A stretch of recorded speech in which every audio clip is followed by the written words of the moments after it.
Wherever you go, whatever you do, throw a little at it. Omax, Vest and Briefs. வருமான வரித்துறையினரின் காரை சேதப்படுத்திய வழக்கில் கையெழுத்திட அசோக் குமார் காவல் நிலையத்திற்கு வருகை.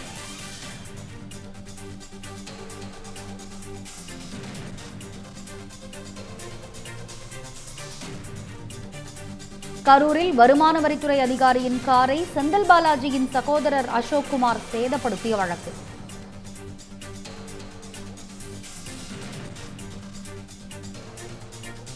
விவரங்களை மேலும் வழங்குவதற்காக இணைகிறார் செய்தியாளர் சம்பத்குமார். சம்பத்குமார், சொல்லுங்க, காவல் நிலையத்தில் தற்பொழுது கையொப்பம் இடுவதற்காக செந்தில் பாலாஜி அவர்களுடைய சகோதரர் அசோக் குமார் வரும் காட்சிகளை நம்மால் பார்க்க முடிகிறது.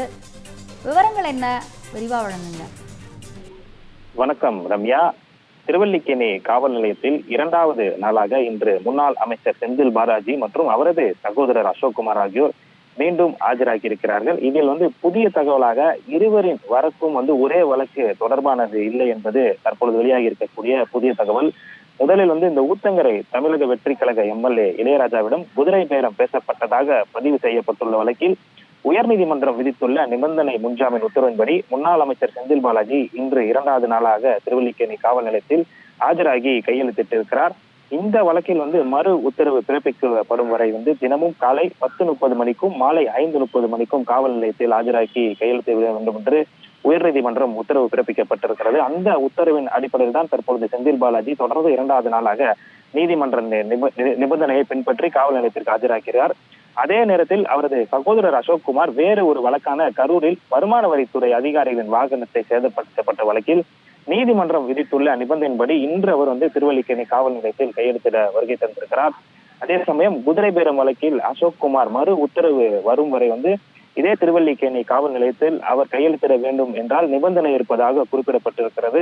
கரூர் வழக்கில் 2 வாரங்களுக்கு தினமும் காலை 10:30 மணிக்கு மட்டும் திருவல்லிக்கேணி காவல் நிலையத்தில் ஆஜராகி கையெழுத்திடலாம் என்று நீதிமன்றம் அவருக்கு அனுமதி வழங்கியுள்ள நிலையில் அந்த நிபந்தனையை நிறைவேற்றும் வகையில் அசோக் குமார் தற்பொழுது திருவல்லிக்கேணி காவல் நிலையத்தில் ஆஜராகி இருக்கிறார்.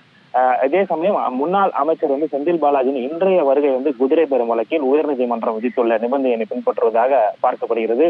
மறுபுறம் அசோக் குமாரின் வருகை கரூரில் வருமானத்துறை அதிகாரியின் வாகனம் சேதப்படுத்தப்பட்ட வழக்கில் நீதிமன்றம் விதித்துள்ள அந்த நிபந்தனைக்காக இருக்கிறது. இருவரும் ஒரே காவல் நிலையத்தில் ஆஜராகினாலும் அவர்கள் ஆஜராகும் அந்த சட்ட அடிப்படை வெவ்வேறு வழக்குகள் என்பது குறிப்பிடத்தக்கது. இதற்கிடையில் குதிரை பேரம் வழக்கில் செந்தில் பாலாஜி மற்றும் அவரது சகோதரர் அசோக் குமார் ஆகியோரின் பெயர்களும் இடம்பெற்றுள்ள நிலையில் அந்த வழக்கின் விசாரணை தனியாக தொடர்ந்து நடைபெற்று வருவதாக குறிப்பிடப்பட்டிருக்கிறது. மேலும் அந்த வழக்கில் அசோக் குமார் தொடர்பான ஜாமீன் நடைமுறைகள் இதுவரை முழுமையாக நிறைவு பெற்றுள்ளதா என்பது தொடர்பான சட்ட நடைமுறைகளும் தொடர்ந்து நடைபெற்று வருகிறது. எனவே இன்று திருவல்லிக்கேணி காவல் நிலையத்தில் செந்தில் பாலாஜி மற்றும் அவரது சகோதரர் அசோக் குமார் இருவரும் ஆஜராகி இருப்பது 2 வெவ்வேறு வழக்குகளில் நீதிமன்றம் விதித்துள்ள நிபந்தனைகளை பின்பற்றும் ஒரு நடவடிக்கையாக பார்க்கப்படுவது குறிப்பிடத்தக்கது. ரம்யா, விவரங்களுக்கு நன்றி சம்பத்குமார். தமிழ் ஜனம் சேனலை சப்ஸ்கிரைப் பண்ணாம பார்த்துட்டு இருந்தீங்கன்னா மறக்காம சப்ஸ்கிரைப் பண்ணிடுங்க.